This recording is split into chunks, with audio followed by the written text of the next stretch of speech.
بہت سے لوگ روزانہ نماز فجر تو پڑھتے ہیں لیکن غلط طریقے سے، اور یہی وہ غلطی ہے جو ان کے گھروں میں غربت، تنگی، رزق اور بے سکونی کا باعث بن رہی ہے۔ حضور صلی اللہ تعالیٰ علیہ وسلم نے فرمایا، جو شخص نماز فجر غلط طریقے سے ادا کرتا ہے، اللہ اس کے گھر میں 3 بڑی آفتیں نازل فرماتا ہے۔ پہلی آفت ان کے گھر میں غربت ڈیرا ڈال لیتی ہے۔ یہ معمولی بات نہیں بلکہ روحانی تباہی کا آغاز ہے۔ آئیے جانتے ہیں کہ نماز فجر کو کیسے درست کیا جائے تاکہ رحمتوں کے دروازے کھلیں، نہ کہ مصیبتوں کے۔ مکمل نماز کا طریقہ جاننے کے لیے ویڈیو کو آخر تک ضرور دیکھیے۔ بسم اللہ الرحمن الرحیم۔ السلام علیکم ورحمۃ اللہ وبرکاتہ۔ پیارے دوستو، بہت سے لوگ نماز فجر غلط پڑھتے ہیں۔ جی ہاں، ایک تحقیق کے مطابق 99% لوگ نماز فجر کی نماز میں ایسی غلطیاں کرتے ہیں جن کا انہیں اندازہ تک نہیں ہوتا۔ نبی کریم صلی اللہ تعالیٰ علیہ وسلم نے فرمایا، جو شخص فجر کی نماز صحیح طریقے سے ادا کرے، اس کے تمام پچھلے گناہ معاف کر دیے جاتے ہیں۔ لیکن جو فجر کی نماز کو ضائع کرتا ہے یا غلط طریقے سے پڑھتا ہے، اس کے رزق میں تنگی آ جاتی ہے۔ غربت، پریشانی اور محتاجی اس کا پیچھا نہیں چھوڑتی۔ کتنے ہی گھروں میں بے برکتی بس فجر کو کوتاہی کی وجہ سے ہے۔ کیا آپ واقعی فجر صحیح طریقے سے پڑھ رہے ہیں؟ آج کی ویڈیو میں ہم سیکھیں گے کہ فجر کی نماز کا وہ مسنون طریقہ جس سے نہ صرف گناہ معاف ہوتے ہیں بلکہ رزق کے دروازے بھی کھلتے ہیں۔ ایک مرتبہ نبی کریم صلی اللہ تعالی وسلم نے فجر کی نماز کے بعد صحابہ اکرام رضی اللہ تعالیٰ عنہ سے فرمایا کہ آج رات ایک عجیب بات ہوئی، کیا تم میں سے کسی نے خواب میں دیکھا؟ صحابہ نے عرض کیا، نہیں یا رسول اللہ صلی اللہ تعالیٰ علیہ وسلم۔ تو آپ صلی اللہ تعالیٰ علیہ وسلم نے فرمایا کہ میں نے خواب میں 2 فرشتوں کو دیکھا جو میرے پاس آئے اور انہوں نے کہا، آؤ ہم تمہیں ایک منظر دکھاتے ہیں۔ پھر وہ مجھے لے کر چلے اور میں نے ایسے منظر دیکھے جو دل کو دہلا دینے والے تھے، لیکن ان سب کے درمیان ایک منظر ایسا تھا جو میرے دل میں اتر گیا۔ آپ صلی اللہ تعالیٰ علیہ وسلم نے فرمایا کہ میں نے ایک شخص کو دیکھا جو اپنے سر پر پتھر مار رہا تھا، اور جب وہ پتھر لگتا تو اس کا سر پھٹ جاتا اور پھر دوبارہ جڑ جاتا، اور پھر وہ شخص دوبارہ اس پتھر سے مارتا۔ اس اذیت ناک منظر کو دیکھ کر میں نے پوچھا کہ یہ کون ہے اور اسے یہ عذاب کیوں دیا جا رہا ہے؟ تو فرشتوں نے جواب دیا، یہ وہ شخص ہیں جو قرآن پڑھا کرتا تھا لیکن اس پر عمل نہیں کرتا اور نماز فجر کو چھوڑ دیا کرتا تھا۔ یہ وہ شخص ہے جو فجر کے وقت اٹھتا نہیں تھا اور سوتا رہتا تھا، اسے رب کی پکار سنائی نہیں دیتی تھی۔ یہ وہ بدنصیب ہے جو دنیا کی نیند کو آخرت کی نجات پر ترجیح دیتا تھا۔ اور ایک اور موقع پر رسول اللہ صلی اللہ تعالیٰ علیہ وسلم نے فرمایا کہ جو شخص فجر اور عشاء کی نماز باجماعت پڑھتا ہے، وہ گویا ساری رات اللہ کی عبادت میں مشغول رہا، اسے اس کا پورا اجر ثواب ملتا رہا۔ یار، یہ کتنی بڑی بات ہے، کتنی بڑی خوشخبری ہے کہ صرف 2 نمازیں باجماعت پڑھنے سے ایسا اجر جیسے پوری رات جاگ کر عبادت کی ہو۔ اور پھر وہ صحابی حضرت بلال رضی اللہ تعالیٰ عنہ جن کی اذان سے مدینہ جاگتا تھا، جب وہ اذان دیتے تو صحابہ کی آنکھیں کھل جاتی اور وہ مسجد کی طرف دوڑ پڑتے۔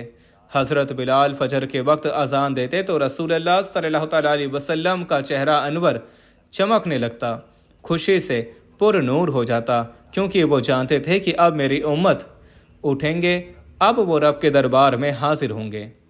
وہ اذان ایسی ہوتی تھی جو دلوں کو جگا دیتی تھی، روحوں کو بیزار کر دیتی تھی۔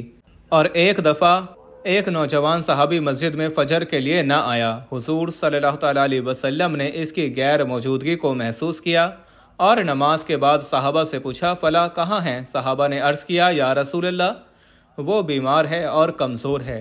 آپ نے فرمایا کہ اگر وہ 2 آدمیوں کے سہارے بھی چل سکتا ہے تو بھی اسے مسجد آنا چاہیے۔ سبحان اللہ! اتنی تاکید کے بیماری اور کمزوری کے باوجود بھی فجر کی نماز کو مسجد میں باجماعت ادا کرنے کا حکم دیا جا رہا ہے۔